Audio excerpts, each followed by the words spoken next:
மத பொருளாதாரத்தை பற்றி கடந்த பதிவில் பேசியிருந்தோம். கோழியா முட்டையா என்பதற்கும் இந்த பதிவுகளுக்கும் என்ன தொடர்பு என்கின்ற கேள்வி நிச்சயமா உங்களுக்குள் வரதான் செய்யும். இருந்தாலும் நாம் பதிவு பண்ணக்கூடிய ஒவ்வொரு பதிவுகளும் ஒன்றுக்கொன்று தொடர்பு இருக்கதான் செய்கிறது என்பதை இந்த பதிவுகள் முடியக்கூடிய நேரத்தில் நிச்சயமாக நீங்களும் தெரிந்து கொள்வீங்க. அந்த வகையில் தான் பாப்புலேஷன் அண்ட் டீபாப்புலேஷன் இதில் இருக்கக்கூடிய பல முரண்பட்ட கருத்துக்களை பற்றி இந்த பதிவில் நாம் தெரிந்து கொள்ளலாம். அதற்கு முன்னாடி நீங்கள் மறக்காமல் நம்ம சேனலையும் கொஞ்சம் சப்ஸ்கிரைப் பண்ணிக்கிட்டு வீடியோவை கண்டினியூ பண்ணுங்கள். நான் சாபிமான் ஜமால் முகமது. இது டைம் பாஸ், உங்களுக்கான தேடல். எல்லோருக்கும் வணக்கத்தோடு இந்த பதிவையும் நம்ம ஆரம்பிச்சிடலாம்.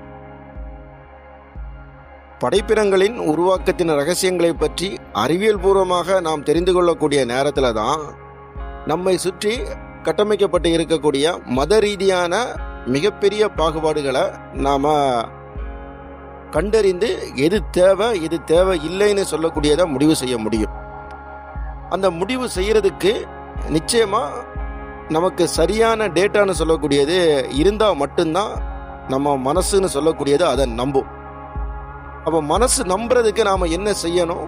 நம்ம தினசரி பார்க்கக்கூடிய அல்லது தினசரி நம் வாழ்வில் சந்திக்கக்கூடிய நிகழ்வுகளில் இருந்து நம்ம ஆதாரங்களை தேடணும்னா நிச்சயமாக நம் மனசுன்னு சொல்லக்கூடியது அதை நம்ப ஆரம்பிக்கும். அந்த முயற்சிக்காக தான் கடந்த பதிவுகளில் நாம் விளையாட்டாக கடந்து போகக்கூடிய பல நிகழ்வுகளை நான் சொல்லிட்டு இருக்கிறேன். சொல்லப்பட்டிருக்கக்கூடிய தகவல்கள் நிச்சயமாக ஒன்றுக்கொன்று மிக நெருங்கிய தொடர்பு இருக்குன்னு சொல்லக்கூடியதை நீங்கள் புரிந்து கொள்வீங்க. இந்த பதிவும் அதை நோக்கி தான் பயணிக்க போகுது.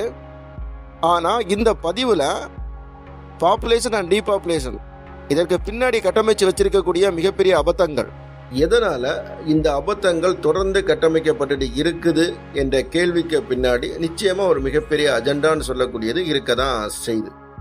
உலக அளவில் மிகப்பெரிய ஆளுமைகளாக கருதக்கூடிய பல நபர்கள், அதாவது கல்வி அறிவில் சிறப்புற்று கூட இருக்கலாம், அவர்களும் இந்த டீபாப்புலேஷன் சொல்லக்கூடிய இந்த சிஸ்டத்தை நடைமுறைப்படுத்தணும்னு சொல்லக்கூடியதுக்காக பல லட்சங்களை அவங்க செலவு பண்ணுறதுக்கு கொடுக்க தான் செய்கிறாங்க. அந்த அளவிற்கு மக்கள் தொகை பெருக்கம் என்பது மிகப்பெரிய பூதகரமான பிரச்சனை என்பது போன்ற ஒரு கட்டமைப்பு நம்மை சுற்றி பலமாக்கப்படும். அந்த நேரத்தில் தான் அதிமேதாவிகளுடைய கருத்துக்கள் இங்கே பரவலாக்கப்படும். அவர்கள் என்ன சொல்லுவாங்கன்னா, மக்கள் தொகை பெருக்கத்தை கட்டுப்பாட்டில் வைத்திருந்தால் எதிர்கால உலகம் ஆரோக்கியமாகவும் வளமையாகவும் மாறும், அப்படி இல்லைன்னா நமக்கு மிகப்பெரிய அளவில் இடைஞ்சல் உருவாகும்னு சொல்லக்கூடிய அந்த கருத்து திணிப்பை மக்கள் மத்தியில் பரவலாக்குவாங்க. இதை கேட்கக்கூடிய மக்களுடைய மனநிலை அதுவும் சரிதான் என்கின்ற நிலைக்கு தள்ளப்படுவாங்க. அப்போ இந்த நேரத்தில் அவர்களுடைய அந்த அஜெண்டான்னு சொல்லக்கூடியதை உள்ள கொண்டு வரத்துல மக்கள் நிச்சயமா எதிர்த்து கேள்வியும் கேட்க மாட்டாங்க. ஏற்கனவே ஒரு சிந்தனை தடுமாற்றத்தில் இருக்கக்கூடிய மக்கள் அவர்களுக்கு பின்னாடி போய் நிற்கையும் செய்வாங்க. அதற்கு தகுந்த சாட்சியாக தான் பரவலாக உலக அளவில் நீங்க எல்லாம் கேள்விப்பட்டு இருப்பீங்க LGBTQ என்கின்ற ஐடியாலஜி. இந்த ஐடியாலஜிக்காக உலகில் ஆளுமை செலுத்தக்கூடிய பல பெரிய இன்வெஸ்டர் மிக பெரிய அளவில் ஃபண்டை இதற்காக அலாட் பண்ணிட்டு இருக்காங்கன்னு சொல்லக்கூடியதையும் மீடியாவில் இருந்து நாம் தெரிந்து கொள்ள முடியும்.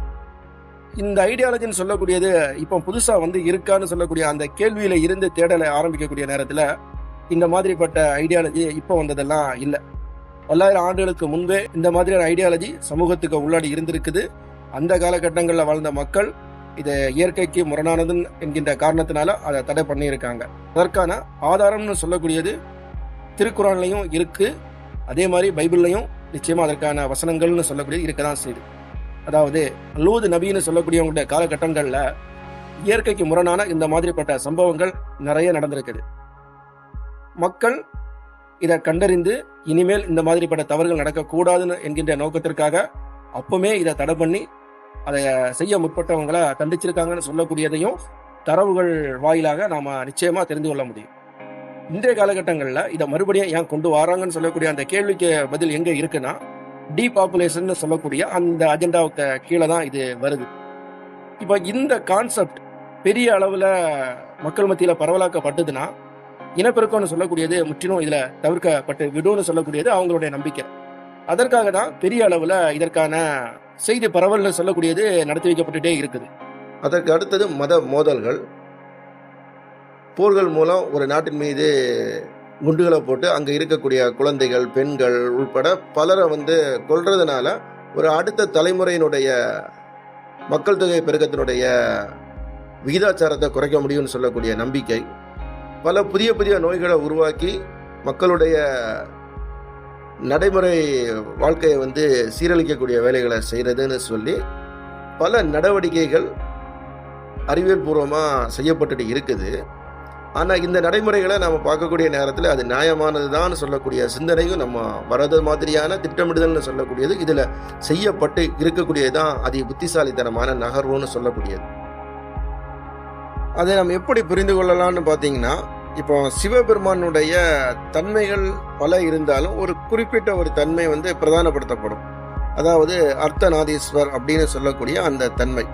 இந்த தன்மையினுடைய முக்கியமான நோக்கம் என்னன்னு பார்த்தீங்கன்னா, ஒரு கணவன் மனைவின்னு சொல்லக்கூடியவங்க சரிசமமான ஒரு வாழ்க்கை முறையை நீங்கள் வாழக்கூடிய நேரத்தில் தான் உங்களுடைய வாழ்க்கைன்னு சொல்லக்கூடியது ஒரு முழுமையடைந்த வாழ்க்கையாக இந்த பூமியில் இருக்கும்னு சொல்லக்கூடிய அந்த கருத்தை நமக்கு புரிய வைக்கிறதுக்காக உருவகப்படுத்தப்பட்ட ஒரு செயல்பாட்டு முறை.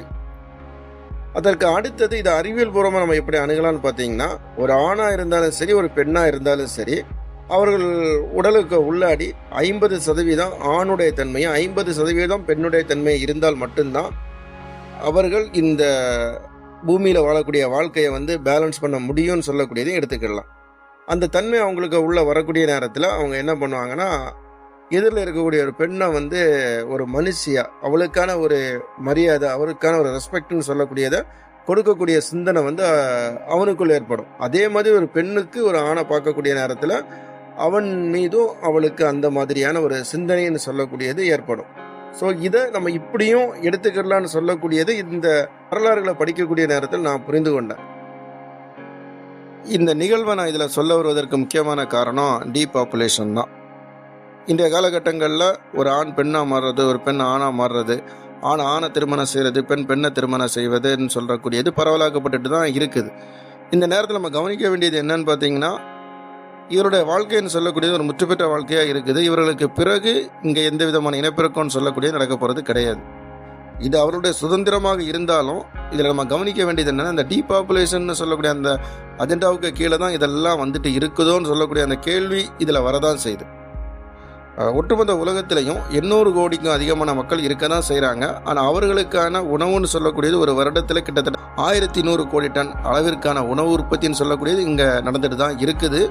சராசரியாக ஒரு நபருக்கு 2 கிலோ வீதம் உணவுன்னு சொல்லக்கூடியது கிடைக்க தான் செய்யுது. அப்படி இருந்த பிறகு கூட 80 கோடி மக்கள் இங்கே பசி பட்டினியில் தான் இருந்துட்டு இருக்கிறாங்க. இதற்கு காரணம் மக்கள் தொகை பெருக்கம்னு சொல்லிட்டு நம்ம சொல்ல முடியாது. திட்டமிடுதல் இருக்கக்கூடிய குறைபாடும் அதிகாரம் ஆணவமான செயல்பாட்டிலேயும் தான் இந்த பிரச்சனைகள் இங்கே பூதகரமாக ஆக்கப்படுது. ஏன்னா இயற்கைன்னு சொல்லக்கூடிய அந்த படைப்பாற்றல் திறன்னு சொல்லக்கூடியது எவ்வளோ உயிர்கள் இருக்குதோ அத்தனை உயிர்களுக்கும் தேவையான உணவுன்னு சொல்லக்கூடியது இந்த பூமியில் இருக்குன்னு சொல்லக்கூடியது இதில் இருந்து நாம் தெரிந்து கொள்ளலாம். தவறை நம்ம மேலே வச்சுக்கிட்டு மக்கள் தொகை பெருக்கம்தான் காரணம்னு சொல்லக்கூடிய அந்த கருத்தை பரவலாக்குறதுக்கு முக்கியமான காரணம் அதற்கு பின்னாடி இருக்கக்கூடிய மிகப்பெரிய பிஸ்னஸ் தான். ஸோ அந்த பிஸ்னஸுக்காக தான் இங்கே இவ்வளோ பெரிய பிரச்சனைகள் உருவாக்கப்பட்டுட்டு இருக்குது. அது மத ரீதியாக இருக்கலாம், பொருளாதார ரீதியாக இருக்கலாம், அல்லது இன்ன பிற காரணங்களாக கூட இருக்கலாம்.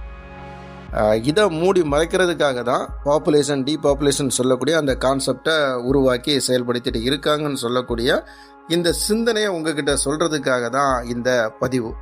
அதே மாதிரி மக்கள் தொகையை நாமெல்லாம் கட்டுப்படுத்தணும்னு அவசியம்லாம் கிடையாது. அதெல்லாம் இயற்கை அதற்கான ஒரு நியதியை வச்சு தான் செயல்படுத்திட்டு இருக்குது. 350 450 வருட இடைவெளிக்குள்ள அது நிச்சயமாக கொஞ்சம் கொஞ்சமாக நடக்க தான் செய்யும். அந்த நேரத்தில் இயற்கையே எவ்வளோ உயிர் இங்கே இருக்கணும், எவ்வளோ உயிர் இங்கே இருக்கக்கூடாதுன்னு சொல்லக்கூடிய அந்த முடிவை எடுத்து அதற்கு தகுந்தது மாதிரியான கால சுழற்சின்னு சொல்லக்கூடியதை செய்துட்டு தான் இருக்குது. இதையும் அறிவியல் பூர்வமாக நீங்கள் பார்த்தீங்கன்னா நீங்களும் புரிந்து கொள்ளலாம். அப்போ இந்த பதிவினுடைய நோக்கம் என்னன்னு பார்த்தீங்கன்னா, டீபாப்புலேஷன் அல்லது பாப்புலேஷன் பின்னாடி நடக்கக்கூடிய அபத்தமான பல நிகழ்வுகள் அதில் மத ரீதியாக என்ன சொல்லப்பட்டு இருக்குது, நாம் எப்படி புரிஞ்சு வச்சிருக்கிறோன்னு சொல்லக்கூடிய இந்த தகவல்களை இந்த பதிவில் உங்ககிட்ட சொல்லணும் என்கின்ற நோக்கத்திற்காக தான் இதை நான் உங்ககிட்ட சொல்லிட்டு இருக்கிறேன்.